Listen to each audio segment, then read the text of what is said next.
주일 예배에 나오신 사랑하는 성도님들을 예수님의 이름으로 환영하고 축복합니다. 오늘도 은혜로운 예배를 주님께 드리기를 소망합니다. 다 같이 묵상기도 하심으로 주일 예배를 하나님께 올려드리겠습니다.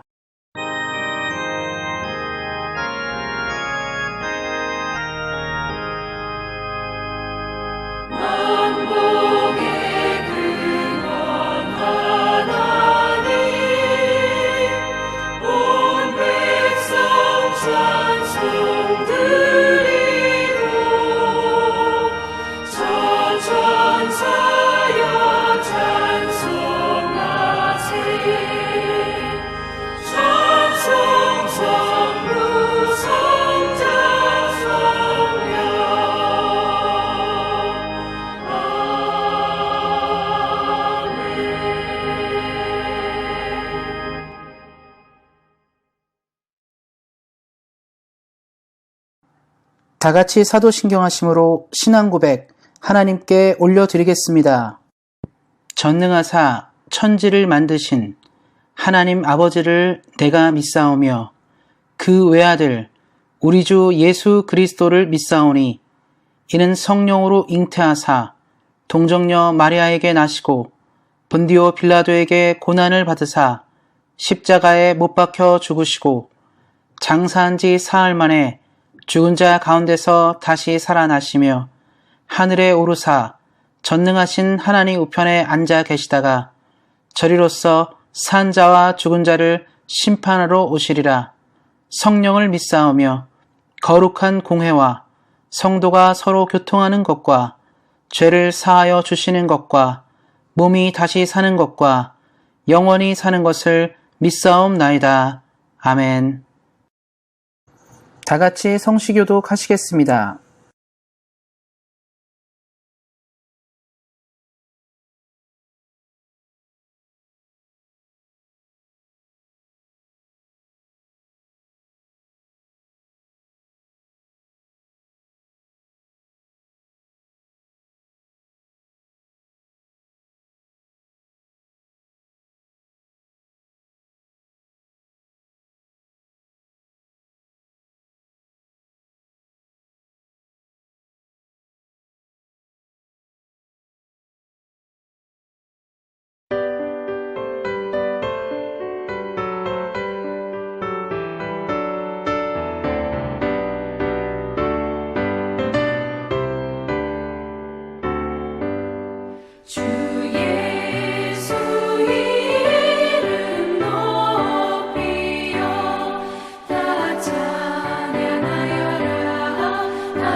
이에 보아스가 룻을 맞이하여 아내로 삼고 그에게 들어갔더니 여호와께서 그에게 임신하게 하심으로 그가 아들을 낳은지라.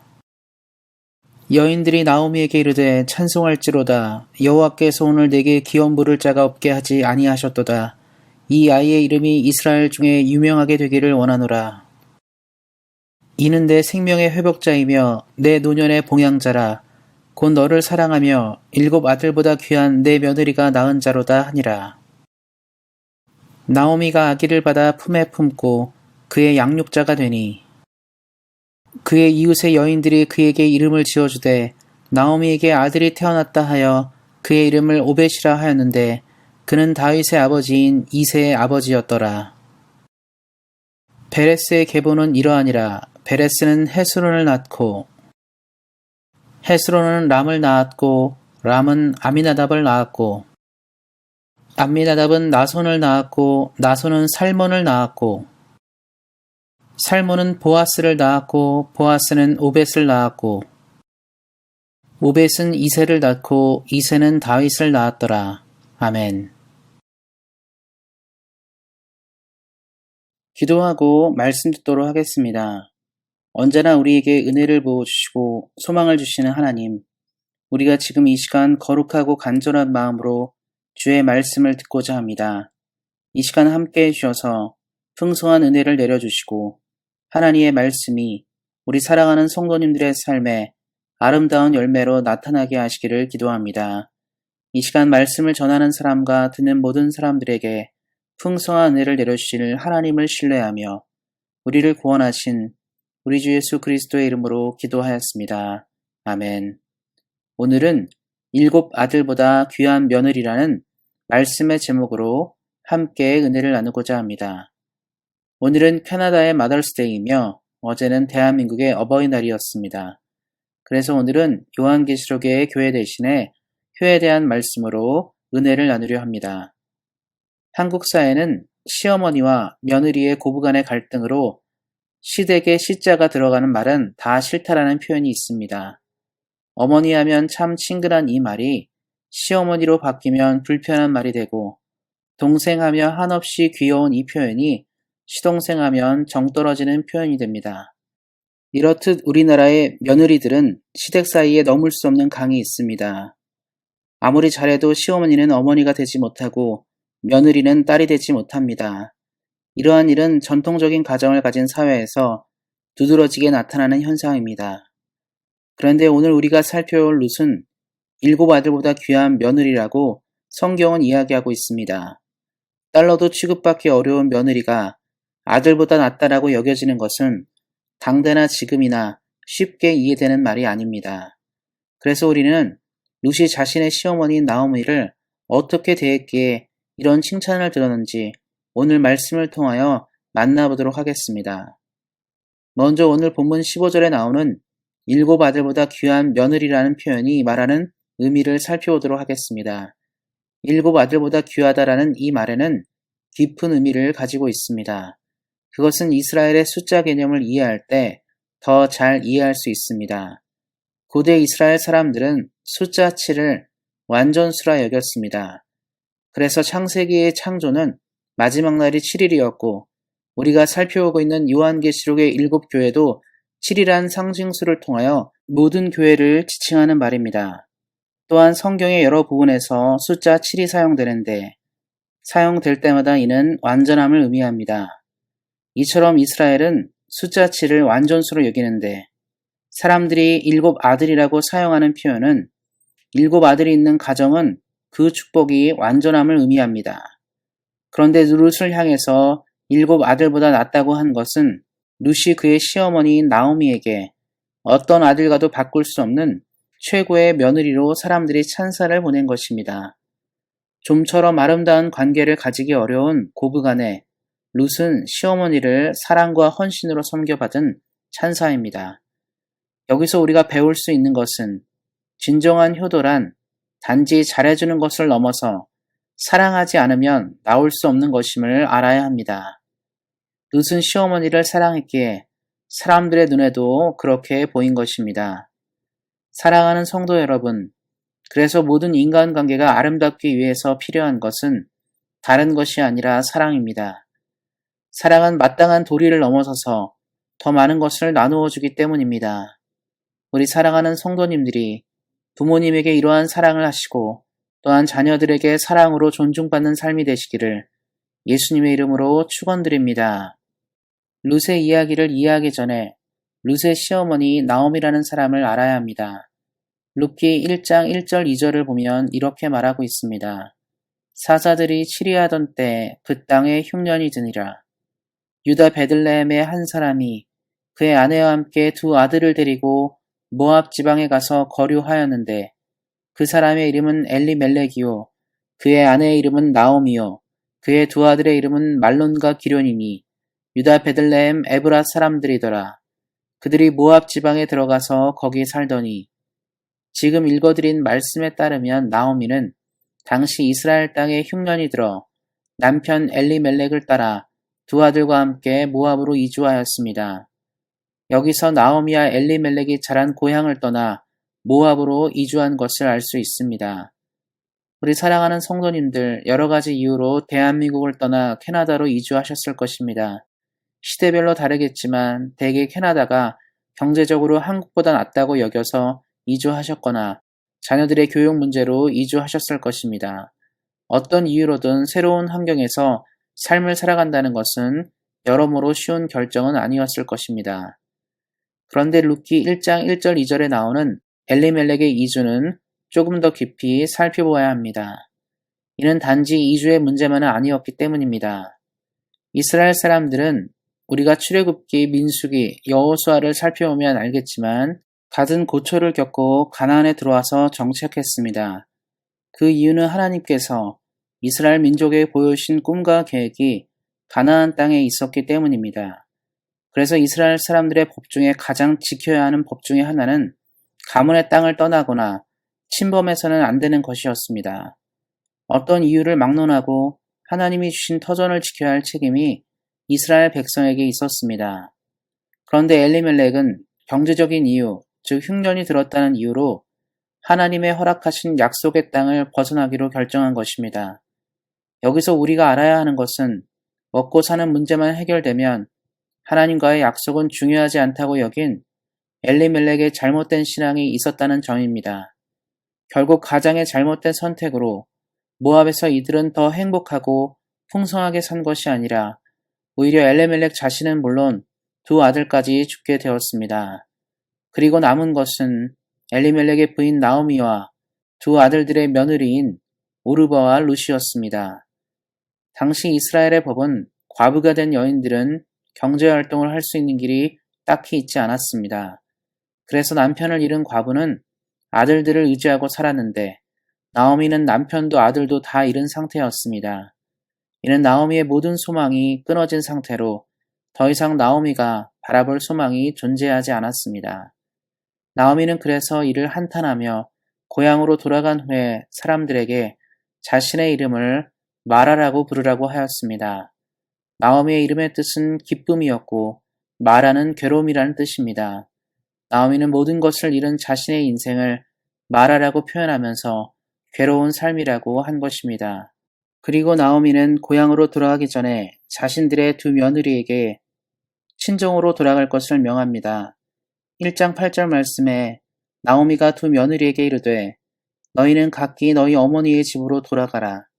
나오미가 이렇게 말한 데는 이유가 있었습니다. 이는 이스라엘의 독특한 가문을 지켜가는 방식을 이해해야 합니다. 당시 이스라엘의 법은 남자가 끊겼을 경우 대를 이을 수가 없었습니다. 그래서 가문을 이어가기 위해서 형수취사제라는 계대 결혼이 있었습니다. 즉 맏아들이 죽었을 경우 차남이 형수와 결혼하여 형의 가문을 잇게 하는 방식입니다. 이 경우 차남을 통해서 얻은 아들은 형의 가문을 이어갈 아이가 됩니다.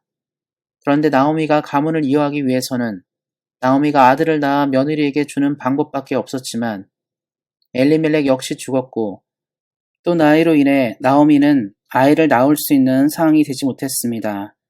다시 말해서 나오미의 인생은 물론 엘리멜렉의 가문은 그 대가 끊기게 되었습니다. 나오미의 삶에서 소망을 찾아볼 수 없을 정도로 모든 것을 잃은 것입니다. 그래서 두 며느리에게 그들의 친정으로 돌아가라고 명한 것입니다. 여기서 나오미의 간청으로 다른 며느리인 오르바는 결국 모압으로 돌아갔습니다. 그런데 룻은 끝까지 가지 않았습니다. 룻기 1장 16절 17절에서 우리는 룻의 결심을 볼 수 있습니다. 룻이 이르되 내게 어머니를 떠나며 어머니를 따르지 말고 돌아가라 강권하지 마옵소서. 어머니께서 가시는 곳에 나도 가고 어머니께서 머무시는 곳에서 나도 머물겠나이다. 어머니의 백성이 나의 백성이 되고 어머니의 하나님이 나의 하나님이 되시리니 어머니께서 죽으시는 곳에서 나도 죽어 거기 묻힐 것이라. 만일 내가 죽는 일 외에 어머니를 떠나면 여호와께서 내게 벌을 내리시고 더 내리시기를 원하나이다 하는지라. 말씀처럼 룻은 대단한 결심을 보여줍니다. 룻의 결심이 대단한 것은 요즘 우리들의 세상을 볼 때 더욱 잘 이해할 수 있습니다. 현대의 많은 사람들은 삶의 방향이 이익과 대가를 위해서 움직입니다. 그 이유는 우리는 손해를 보면서 살고 싶어 하지 않기 때문입니다. 예를 들어 보면 지금 전 세계는 코로나 바이러스로 고통하고 있습니다. 그래서 미국은 일시적으로 코로나 백신을 제조하는 제약회사들에게 백신 특허권을 포기하여 전 세계에게 원활하게 백신을 공급하자고 제안했습니다. 그렇게 되면 백신을 생산할 수 있는 국가들이 늘어나 혜택을 누리게 될 것입니다. 하지만 독일 정부는 백신 특허권을 일시적으로 포기하는 것을 반대한다고 공식적으로 성명을 내었습니다. 지적재산권 보호라는 명목하에 반대한다 말하지만 저는 그 이면에는 백신으로 누리는 이익을 포기할 수 없기에 나온 의견이라고 생각합니다.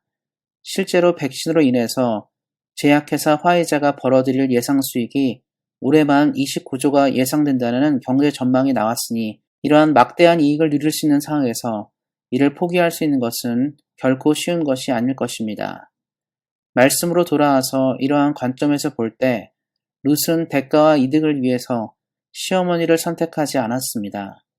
룻은 남편과 아들들을 잃어 상실한 아픔으로 삶을 이어가기 어려운 시어머니를 오히려 자신의 어머니로 받아들이고 그 사람을 위해서 삶을 이어가기로 결심한 것입니다.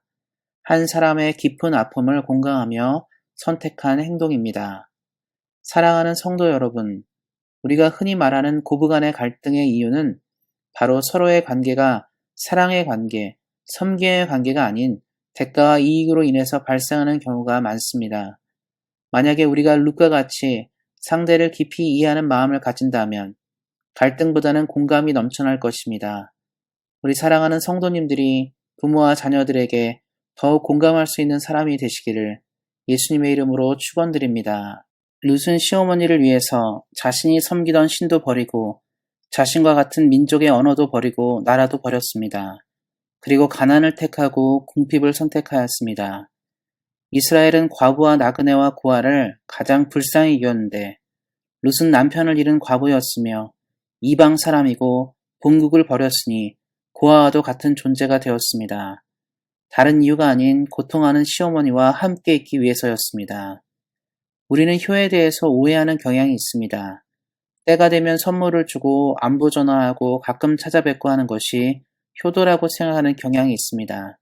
그러나 진정한 효도는 룻과 같이 마음을 알아주는 것이고 삶을 함께하는 것입니다. 세대가 점점 서구화되면서 왕래가 적고 자녀든 부모든 자신들의 삶을 관여하지 않는 게 좋게 보이는 세상이라 하지만 어찌된 일인지 더 각박하고 메마른 시대입니다. 그 이유는 가족 공동체가 함께 모여 사랑하고 격려하고 서로의 마음을 맞추어가는 일이 점점 사라지기 때문입니다. 그래서 룻의 이야기가 요즘을 사는 우리에게 큰 울림으로 다가오는 것이라 생각합니다. 그리고 룻은 잘 나가고 능력 있는 부모에게만 감사와 애정을 표현하는 이 세대에게도 진정한 사랑을 이야기하고 있습니다. 많은 독거노인들의 문제를 볼 때 그들이 능력이 많고 재물이 많았다면 쓸쓸하게 여생을 보내지는 않았을 것입니다. 아무것도 없기에 아무도 돌보지 않는 것입니다. 그래서 이 시대는 룻과 같은 사람이 필요합니다. 가진 것으로 사람을 평가하지 않고 존재로서 사람을 이해하는 룻과 같은 사람이 우리 시대에는 더욱 필요합니다. 우리 사랑하는 성도님들이 룻과 같이 사람을 그 존재로 바라보시고 사랑하시기를 예수님의 이름으로 축원드립니다. 룻은 아무것도 가지지 않은 시어머니를 마음과 삶을 다해 섬겼습니다. 그리고 그러한 그를 하나님은 외면하지 않으셨습니다. 룻이 대가를 바라고 한 것은 아니지만 하나님은 기억하셨습니다. 시어머니를 위해 모든 것을 포기하고 버린 룻에게 하나님은 깊은 긍휼과 은혜를 베푸셨습니다. 룻은 모든 것을 버렸지만 하나님은 룻을 위해 역시 모든 것을 버릴 만한 사람을 준비시키셨습니다. 본문에 나오는 보아스는 룻을 위해 자신의 권리를 버린 사람입니다. 아까 잠시 말씀드린 이스라엘의 계대 결혼의 핵심은 가문이 대를 이을 사람이 형제 중에 없을 경우 친척에서 찾습니다. 그러니까 본문에 나오는 보아스는 당시 이스라엘의 결혼법상 엘리멜렉의 가문을 이을 수 있는 사람이었습니다. 그런데 문제는 앞서 언급한 것처럼 보아스가 룻을 통해 낳은 아이는 엘리멜렉의 가문의 아이가 되는 것입니다. 다시 말해서 보아스가 룻을 통해서 낳은 아이는 법적으로는 룻의 전 남편인 말론의 아들이 됩니다. 또한 만일 보아스가 룻과 결혼으로 아이를 한 명 외에 가지지 못하게 되면 그 아이는 보아스의 재산도 가질 수 있는 사람이 될 수도 있습니다. 그리고 사실 보아스는 부자였기에 굳이 기업을 물을 이유가 없었습니다. 여기서 기업을 물은다는 말은 죽은 형제의 가문을 이어준다는 의미입니다. 그럼에도 불구하고 보아스는 모든 것을 잃어버린 시어머니를 향해서 자신의 모든 것을 버린 룻을 보고 기업을 물으기로 결심합니다. 하나님은 시어머니를 지극정성으로 섬긴 룻에게 그녀를 위해 모든 것을 할 수 있는 사람 보아스를 선물로 주셨습니다. 하나님은 효도의 정의를 보여준 룻에게 하나님께서 큰 은혜를 베푸셨습니다. 그리고 모든 것을 잃었다고 생각한 나오미는 룻의 사랑이 가득한 효도로 회복되었습니다. 그래서 당시 여인들이 룻을 7아들보다 귀한 며느리라고 이야기한 것입니다. 어떤 아들도 이렇게 어머니를 섬기기 어려운데 룻은 시어머니를 자신의 어머니처럼 섬겼습니다. 대가를 바라고 원해서 섬긴 것이 아니라 절망에 빠진 어머니에게 자신이라도 같이 있어야 그 고통을 이겨낼 수 있다고 여긴 것입니다. 룻의 깊은 사랑은 나오미를 결국 웃게 한 것입니다. 여기서 룻기는 마무리되지 않고 룻기의 저자는 18절부터 족보를 넣어서 마무리하고 있습니다. 그 족보는 바로 다윗 왕의 족보입니다. 다윗은 이스라엘의 가장 큰 영광을 가져다 준 왕이며 메시아이신 예수님의 조상입니다. 그리고 이 족보는 특이한 점이 발견됩니다. 21절, 22절입니다. 살몬은 보아스를 낳았고 보아스는 오벳을 낳았고 오벳은 이새를 낳고 이새는 다윗을 낳았더라. 룻이 낳은 아들은 보아스의 아들이지만 사실 말론의 가문을 이을 아들입니다. 그럼에도 하나님은 보아스의 아들로 오벳을 이야기하고 당당히 보아스의 족보에 올려놓고 계십니다.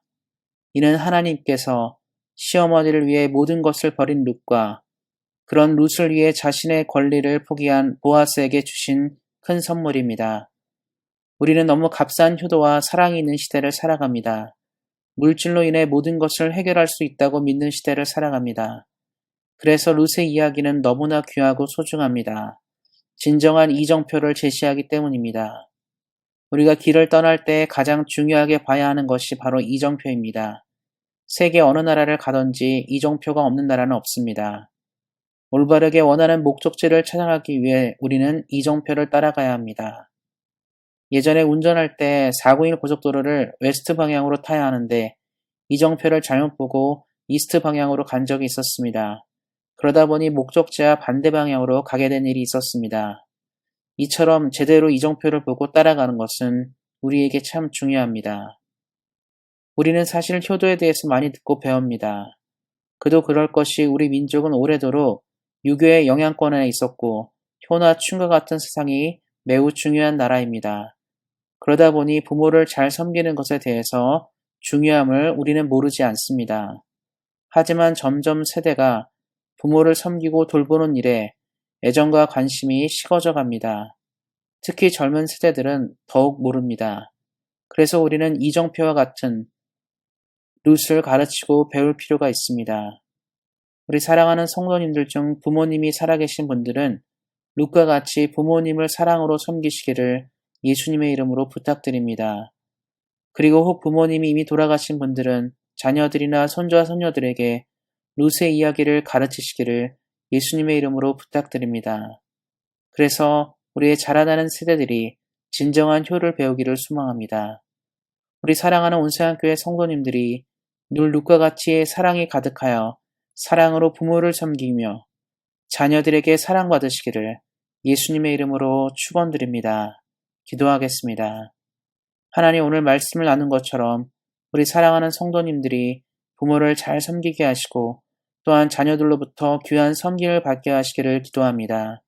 이 땅을 살아갈 때 룻과 같이 사랑의 마음으로 공동체와 이웃을 섬기는 사랑도 내려주셔서 우리 사랑하는 성도님들을 통하여 주의 나라가 더욱 풍성하게 하시기를 기도합니다. 오늘도 은혜를 내려주신 하나님께 감사하며 우리를 구원하신 우리 주 예수 그리스도의 이름으로 기도하였습니다. 아멘.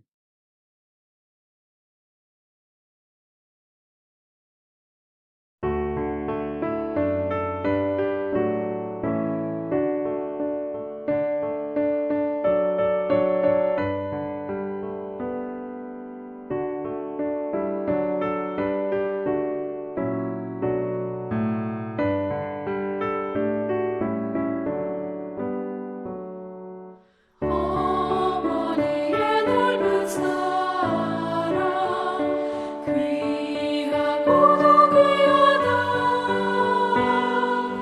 그 사랑이 언제든지 나를 감싸줍니다. 내가 올 때 어머니는 좋게 기도드리고 내가 기뻐 웃을 때에 찬송 부르십니다. 아침 저녁 읽으시던 어머니의 성경책 손때 남은 구절마다 모습 본 듯합니다. 믿는 자는 누구든지 영생함을 얻으리. 들려주신 귀한 말씀 이제 힘이 됩니다.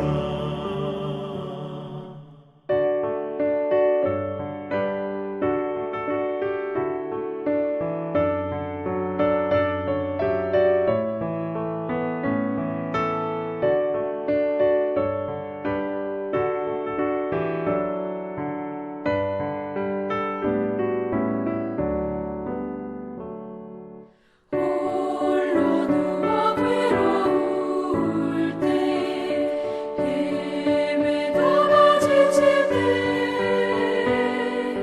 부르시던 찬송 소리 귀에 살아옵니다. 반석에서 샘물 나고 왕무지에 꽃피니 예수님과 동행하면 두려울 것 없어라. 온유하고 겸손한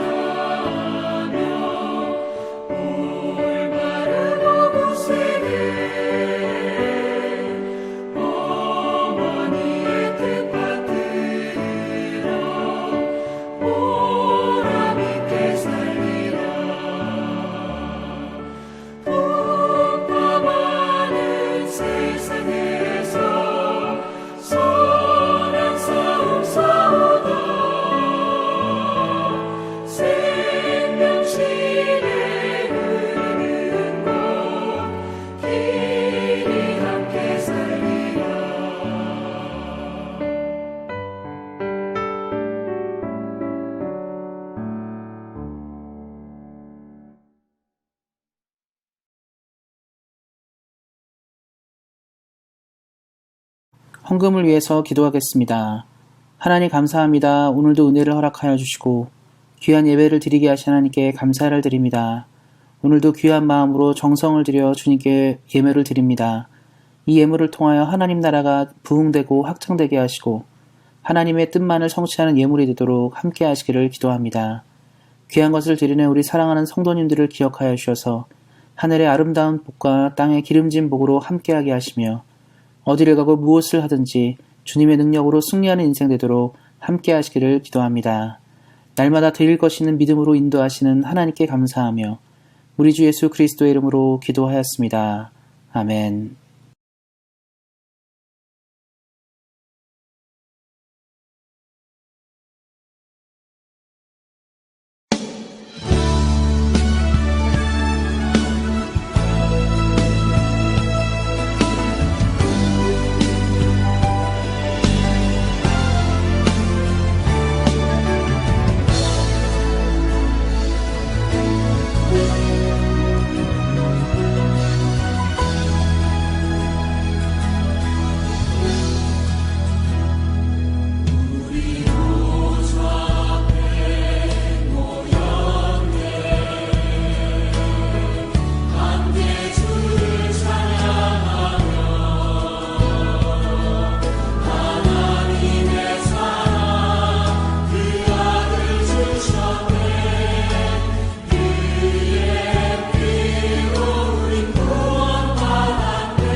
이제는 우리 주 예수 그리스도의 은혜와 하나님 아버지의 그 크신 사랑과 성령의 교통하심이 루카같이 사랑과 섬김으로 사람들을 대하기 원하는 사랑하는 온세한교회 성도님들 머리 위에, 이들의 가정과 자녀와 일터와 사업 위에, 그리고 주의 긍휼이 필요한 대한민국과 캐나다 위에 이제로부터 영원토록 함께 하시기를 간절히 축원하옵나이다. 아멘.